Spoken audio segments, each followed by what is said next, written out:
Shivendraraje Bhosale sir काय सांगाल तुम्ही आला आहात आज मंत्रिमंडळाचा विस्तार आहे तुम्हाला फोन आलेत का? नाही, फोन वगैरे नाही अजून काय, पण पक्षाकडनं आणि आमचे नेते देवेंद्रजींकडनं जो निर्णय घेतला जाईल, ज्या जबाबदाऱ्या ज्यांच्यावर दिल्या जातील त्या आम्हाला सगळ्यांनाच मान्य राहतील. तुम्ही 5 वेळचे आमदार राहिलेले आहेत, कार्यकर्त्यांची इच्छा असते, समर्थकांची इच्छा असते, तुमचीही देखील इच्छा असेल, काय वाटतंय?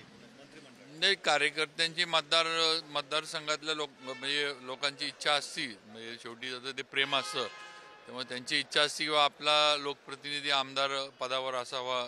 त्यामुळं जरा मतदारसंघाला एक वेगळं अजून कामाचं हे करू शकतो.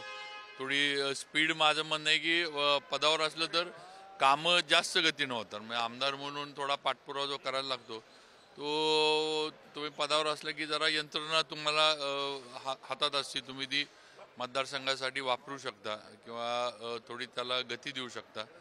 एवढाच फरक आहे आणि काम करण्याची संधी एक मिळते, हा एक महत्त्वाचा विषय त्यातला.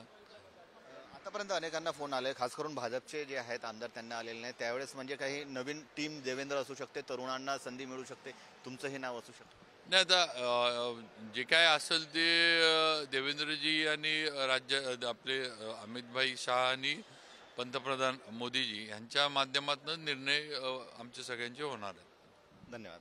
कॅमेरामन मंगेश हस्तकसह जितेंद्र शिंगाडे, पुढारी न्यूज, नागपूर.